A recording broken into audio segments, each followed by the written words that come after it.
Düşdükmü? Ondan bular näme edýär? 3 tane ay tarihler var. 26 dekabr, 1 yanvar, 7. ay. Üçünü birleşdirip näme bir hem täze ýyllarını belleýärler, hem İsa aleyhissalamyň doglanuny belleýärler. Düşündükmü? Tapaldan näme bizim günümizde şu ullanýarmyz Gregorian kalendary diýerler. Gregorian kalendary näme şu poplar bolan Grigori şu diýär. Eýlekisine näme Julius Caesar diýilýär. Orta pravoslavly olarym şoňa görä ýürüdýär. Ikisini bir günne ullanýar näme Gregorian kalendary. Aslynda biz musulmanyň näme öz ýy hasabymyz bar. Hijri ýyl hasaby bar. Peygamber sallallahu aleyhi ve sellem näme hijreden bäri gelýär. Biraz okşanam näme etmeli özümüz şoňa da üns bermeli. Şoňa bilmeli köp musulmanlar bilen haýsady bizim Peygamber sallallahu aleyhi ve sellem aýlary haýsy aýda orada tutmalyny Qurban, hac näme şol hijri ay hasabyna görä bellenilýär. Allah Taala Qur'anyny aýdyny kamary hasabyna görä ýöredilýär. 10 aýdyr Allah'ın gatyna aýlar diýip aýatdy. Yani Allah Taala gatyna aýdy 10 ay Ömer radıyallahu anh aýdy şol kamary ýyl hasaby hijri. Aslında bizim musulmanyň şol bilýär. Orser bas balmadyny ama bizim ýyl hasabymyz näme şu hijri öz ýyl hasabymyz. Ýa-da ýa-da şeýdip näme? Täze bayramy şu günler İsa doglanuny münasibetli bellenýärler. Hristiyanlar tarafından. Negeler arça bedeýärler, arçany näme üçin bedeýärler? Bizim halkymyz edip bör bilýän näme üçin edýänden bilen ok. Arça asly Ýewropalarda Hristiyanlar kabul etmezinler öň Ýewropalar butparaz eken. Buta çokynýar eken. Butlaram näme arça eken. Ýewropalar butlary. Näme üçin arça? Arça bilýän gyşyny ýa-da ýaşylylar. Ebedi ýaşaýyşyň nyşanyny kabul edýän ekenler. Ebedi ýaşaýyşyň nyşany. Ondan soň Ýewropalar Hristiyanlar kabul edilenden soň özlerini näme? Ýani arça ağacın nyşany hökmünde kabul edýärler. Hatta şeýle käbir butçy toparlar bar eken Ýewropalaryň içinde. Şeýlenençler bar eken. Ýylyň taňrysy diýen bir nançlar bar eken. Ýylyň taňrysy. Şol ýylyň taňrysy üçin ýyllar bir gezek durly haýwanlar gurban kesip arça ağacyna asýar ekenler. Şol gurban kesilen näme? Jannar bilen arçany bezeýär ekenler. Taňryň adyna näme? Gurban kesdik diýipler özüne ýan taňrylaryny butçular. Ýani näme eken başyny degel çykka butçularyň butu eken arça. Hristiyanlar kabul edilenden soň bir nyşan hökmünde näme täzen olar dinine girýärler. Ýyllar bir gezek bezelýän adaty bir agaç bolup galýar Hristiyanlarda. Nyşan hökmünde diýip kabul edýär. Ondan soň bütün Ýewropa ýaýratýarlar muny. Ýewropada Hristiyan halklary. Şeýle näme?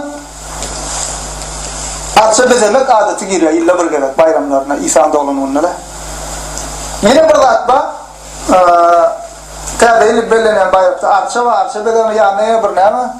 Aýazawa diýilýän ýaşyly bar. Bu ýerden gelip çykka hakykatdan bolan bir şahsiýet bolan. Hatta aýdýarlar kadymy bizamtda aýdýarlar şu wagt Turkiýede Antalya töwereginde bir ýerde ýaşan bir näme pop bolan. O Hristiyanlar tarapyndan bu pop adylym aýdylýar tarihde ba hakykatdan bu şahsiýet bolan. Bu pop näme eken? Ýaxşy zady bolan eken. Ýaxşy zady hem mekşe kömek edýän eken. Garyp basarlara kömek edýän eken, çağajyklara sowgat berýän eken, çykyp bilmeýän gyzlara, bukçasyny ýasap bilmeýän gyzlara bukçasyny ýasamak üçin kömek berýän eken. Kara gepim meýse näme? Pop orsmolly ýa-da sowgat paýaplar orsmolly eken bu. Bu näme? Onlara kömek edenme, kömek edýän adamlary utandyrmazlyk üçin gize gelip berýän eken sowgatlaryny görünmänä. Ýa apşykadan atyp gidýän eken, ýa-da ojagyň tüsse çykkan ýerinden içeri oklap gidýän eken. Görünmezlik üçin. Şeýdip Hristiyanlar içinde şol ýaşylardan suratlandyryp näme? Täze ýylyna arçan gapdyny näme? Aýazawa däwrini giýirýärler. Näme şol suratlandyrýarlar. Masalan, şoň temsili. Şeýdip aýazawany goýýarlar, düşündikmi? Ya asly näme gelir bir näme Hristiyan bir pop ýaşylary şoň temsili hökmünde. İsa doglanuny arça olan dini simbollary, dini nişanlary, simbollary näme? O aýazawda ýaşylygy hemmekşe sowgat paýlan popun temsili misaly. Şeýdip näme giýildi? Onda wagtyň geçmeli näme bolýar 20-nji ýüzyylda diýe näme etdiler diýe Ýewropalar, Amerika we näme ýaýramakly bolan näme bolýar dünýäde öz bayramlaryny eýleki Hristiyan bolmaýan halklary täze ýylip kabul etdirýärler. We näme? Görýärler bu bayram sebäpli epesi pul geliyor. Ticaret, sevda kazancı edip boluyor bunun. Sen biliyorsun ama tez elip adamlar var. Kardalayan onunla sevda satığı diyorlar, gerek zatlarını alır, dünyanın pulunu harcayarlar. Gelmeyen haritler gelip başlıyor bazıları. Soğuk satışlar artıyor. Mekteplerden ama çağlardan pul yonarlar soğuk deyip. Kazanç çeşmesi. Bunun diyorlar, kovudup bunu sevda şekline uğruyorlar. Ondan yürüyü tövbeler de düzüyorlar, ertekler düzüyorlar. Santa Claus, uçan keyikler olan Santa Claus. Ayaz alan yani kar pamuğu koyarlar peyzajı. Adamların gözüne hoş getirmek için. Kovudup bunu sevda uğruyorlar. Dünya deyip bunu kabul ettiriyorlar. Şimdi şeksiz şüphesiz Hristiyanların dini bayramı.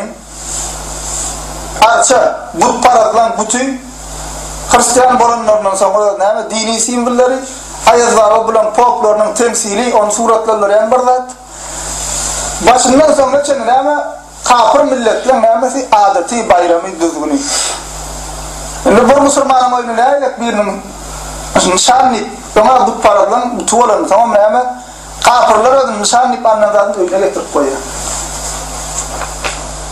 Kureyş müşriklerinin bütün öğünde koymakla şu burada arasında itkamat yok. Oğudan için onu bededin onu bededin O da burada but olan, o da but olan. Şimdi geliyoruz İsa'nın doğulanı asliyetinde belli değil aleyhisselamın.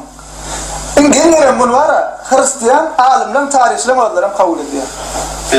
Belli değil. Çünkü İncil'lerde adlar geçiyor. Sen İncil ve en doğru kabul edilen 4 tane. Bu İncil'ler diye İsa doğulanında çopanlar vardı, meydanına gezip bört diye. Yani bir yaz vaktın suratlandırıyor. Bu İncil'de de kış vaktın suratlandırıyor. Yani ondan Hristiyan tarihçilerin olaylarını kabul ediyor. Yani onlara bunu bir yön kaynak olan tarihini kemsitmek için. Öyle diyelim tarihini kabul ediyor. İsa Aleyhisselam doğulanını belli değil.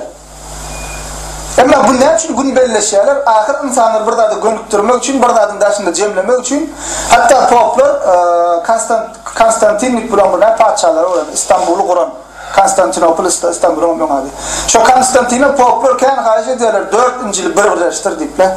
Poz yak burada da hem insanların gözlerinde 4 İncil'i olmasın, 1 İncil'i olsun. İnsanları cemlemek için, uyuşturmak için. Deyipler özleri insanlar birbirine cemleyip, birbirine bayram edip, uyuşturmalardan maksatla özlerine toslan ay hesaplar asliyetinden. Bar diyeler İsa Aleyhisselam'ın doğulanını belli olup durdu. Belleken. Peygamber doğulanını içkişilip, arakçılıp, tans edilip, vecera olup şom doğulanının bellemekliğine razı olur. Peygamber. Yani bir sürü hem taraftan seyretsen hem akıl taydından ölçeğe otursan tarih akıl taydan hiç hem taraftan yanlış oluşturanlar. Türkmenistan'da açın bellenip başlanıyor. Şu an diyersen ortalar Türkmenistan'a 70 yıl hüküm tuttu. Asliyetinde 70 yıl o tarihe seyretsen, fanlara seyretsen 70 yıl. Ama asliyetinde son 30-40 yılına esası fikir düşüncesini yerleştiriyor. Kimi olmuşturuyor? Orta uğruna doğulan Türkmenlere öğret terbiyesini veren Türkmenlerine kovudu. Öğret fikrini yerleştiriyor. Asliyetinde tarihçiler 50. yıl içerisinde Karaoğlu'nun içinde ortalara karşı savaşan Müslümanlar battı. Basmaçlar. Ortalar öğretiydi tarihlerinde. Türkmenler için 50. yıllar içerisinde bize karşı savaşan basmaçlar vardı. Onlar basmaçlar deyip kime diye? Bizler dinli yurdunu varan sağlamında diye. Kim bunun alakalı Orsun edim kılımını devamlı desurunu alıp başlayan, Orsun devurunu gözünü açan, doğulan, hoşalan terbiyesini alan insanlar tarafından belirlenip başlayan Orsun'un deyip desurları, diktirme vakşılı toyları, kamsamol toyları, tezeyilleri, Şoň üçin şolan döwrüne dogulup şolan terbiyesini alan insanlar häzir şulady gurrun görsen yaman geňgeler bilýärmi? Näme diýip oturýarsyň gaýdyp bir täzeýlen bellenmezmi diýip. Sen gözüni açyp şu orsy gördü. Şoň terbiyesini aldy. Şoň okudun näme?